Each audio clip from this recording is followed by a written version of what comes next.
وی ښځې که نه ښځې په خېټه مې درد دی په خېټه درد دی.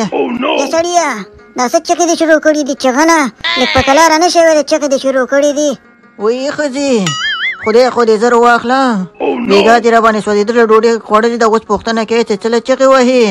وی په خېټه مې داسې درد دی 100 ځلې تشناب ته لاړم او نري رانه روان دي. وی ښځې که نه وی سړیه که الله دې رانه واخله نو تا خپله سوځېدلې ډوډۍ خوړلې ده که ما خو دا ته نه ده پخ کړې خو تا وویلې چې به سوځېدلې پاخه که دا ثواب لري نو ما ځکه پاخه که که خدای دې تا زر اوچت کي غټ سړیه.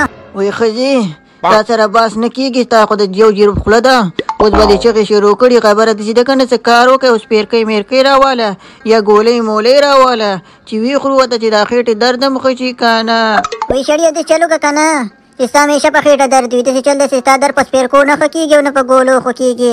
داسې چل وکړه که نه ډاکټر ته ورشه ځان وښیه صحیح علاج دې وکړه او که نه غټ خېټیه صرف یې ورولې دې ته نه ګوري چې څه شی خورم او څه شی نه خورم.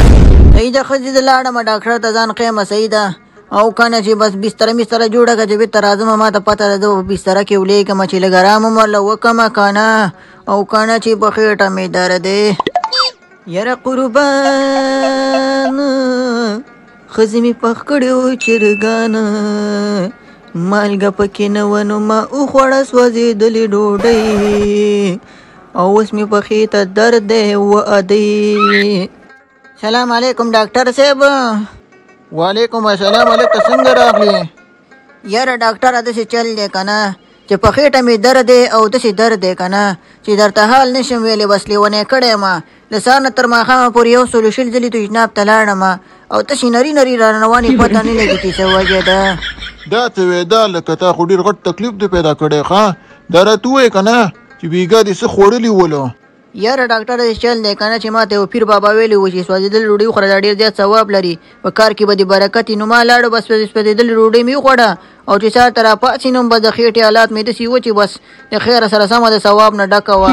دا څه ویلې که دا راته ووایه چې دا پیر چېرته و خو ده بس پرېږدی چې هر چېرته ولو که نه بس خدای پاک دې ورسره پوه شي یو خو دا پیرانو بس یاره خدای پاک دې ورته هدایت وکړي خو دې چل دی که نه دننه کوټې ته راشه. کوټه کې را باندې څه کوې ډاکټره ارادې خو دې ښې دي که نه؟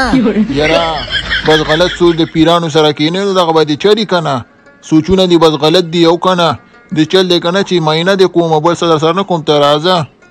ښه ما ویل که بل څه کوې ډاکټر او که نه داسې ګډ وډ ښکاري راته.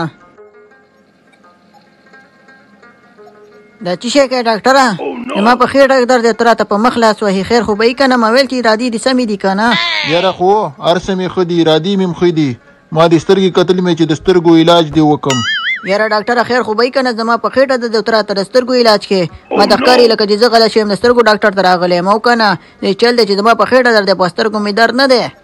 نه لکه باید زه ستا د سترګو علاج وکړم زه در باندې ښه پوهېږم او که نه ستا د سترګو علاج باید وکړم. نه ډاکټر صاحب سړون خو نه یم چې د سترګو علاج مې کې. نه لکه زه باید ستا د سترګو علاج وکړم او که نه که تړون نه وي نو تا به ولې سوځېدلې ډوډۍ خوړه؟